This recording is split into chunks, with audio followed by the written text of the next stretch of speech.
और आत्मनिर्भर भारत की लड़ाई के अंदर जुड़कर विश्व के अंदर भारत को प्रस्थापित करने का प्रयास करिए।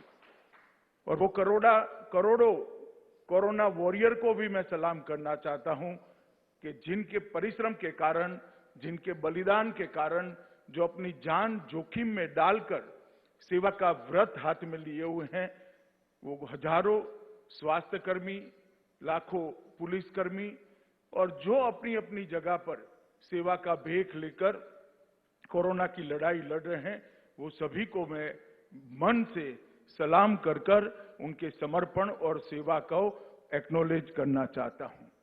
मित्रों, मैं बिहार की जनता का भी बहुत बहुत धन्यवाद करना चाहता हूं, क्योंकि यही बिहार की जनता है जिसने 2014 में भी मोदी जी के नेतृत्व में एनडीए को जनादेश लिया और 2019 में भी मोदी जी के नेतृत्व में एनडीए को जनादेश देकर दूसरी बार पूर्ण बहुमत की भारतीय जनता पार्टी की सरकार बनाई।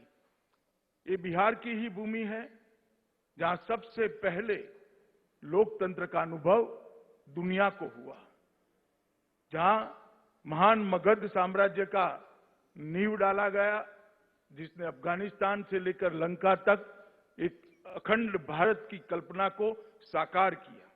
बुद्ध और महावीर की ये भूमि, चंद्रगुप्त और चाणक्य की भूमि, समुद्रगुप्त और कुमार देवी की ये भूमि ने हमेशा भारत का नेतृत्व किया है। और जब कभी भी भारत के मूल्यों के साथ खिलवाड़ हुआ, लोकतांत्रिक मूल्यों के साथ खिलवाड़ हुआ, बिहार की जनता से ही बिगुल बजा और फिर एक बार भारत विजय के रास्ते पर प्रशस्त हो गया। आजादी के लड़ाई में बिहार के नेता बाबू जगजीवन राम जी, राजेंद्र बाबू, जयप्रकाश नारायण, श्री बाबू, इस सब के योगदान को हम कैसे भुला सकते हैं। और आजादी के बाद भी जब कांग्रेस पार्टी की नेता श्रीमती इंदिरा गांधी ने आपातकाल डालकर लोकतंत्र का गला घोंटने का प्रयास किया, ये बिहार की जनता ने ही जेपी के नेतृत्व में आंदोलन कर फिर से एक बार लोकतंत्र को प्रस्थापित करने का काम किया था। आज मैं जॉर्ज साहब और राम मनोहर लोहिया जी को भी याद करूंगा, क्योंकि ये दोनों की कर्मभूमि भी बिहार रही है। ये बिहार की भूमि ने भ्रष्टाचार, परिवारवाद, वंशवाद के खिलाफ हमेशा लड़ाई लड़ी और सामाजिक न्याय के झंडे को हमेशा के लिए बुलंद किया। मित्रों, आज मैं जब आपके सामने ये वर्चुअल रैली के माध्यम से आपके सामने बात कर रहा हूं, कुछ लोगों ने अभी थाली बजाकर ये रैली का स्वागत किया है। मुझे अच्छा लगा कि देर सवेर मोदी जी की अपील को उन्होंने माना और कोरोना के खिलाफ थाली बजाकर जंग के अंदर वो जुड़ गए। कुछ लोगों ने इसको बिहार की चुनावी सभा कहकर कहा। मैं ये सभी वक्र दृष्टा लोगों को कहना चाहता हूं, इस रैली का चुनाव से कोई स्नान सूतक का संबंध नहीं है। ये भारतीय जनता पार्टी है जो लोकतंत्र में विश्वास रखती है। भारतीय जनता पार्टी है जो जनतंत्र में विश्वास रखती है, जनसंवाद में विश्वास रखती है, जनसंपर्क में विश्वास रखती है। अब जब कोरोना की महामारी के सामने हम सब लड़ रहे हैं, कैसे संपर्क हो सकता है? तो क्या सब अपने घर पे बैठे रहे?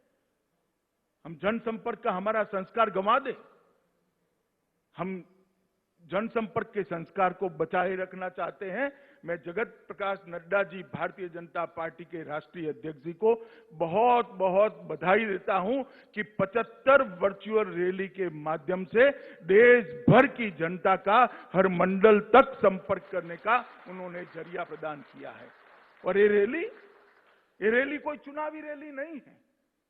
ये रैली कोई राजनीतिक दल के गुणगान गाने की रैली नहीं है। ये वर्चुअल रैली है देश की करोड़ों की जनता को कोरोना के खिलाफ जंग के अंदर जोड़ने के लिए उनके हौसले बुलंद करने की रैली है। ये रैली है आत्मविश्वास से भरपूर, आत्मनिर्भर, जगमगाता भारत बनाने के नरेंद्र मोदी के आह्वान के साथ देश की जनता को जोड़ने की रैली है। जो वक्रदृष्टा लोग इसमें भी राजनीति देखना चाहते हैं, मैं उनको पूछना चाहता हूं, किसने रोका है भैया आपको? दिल्ली में बैठकर मौज करने की बजाय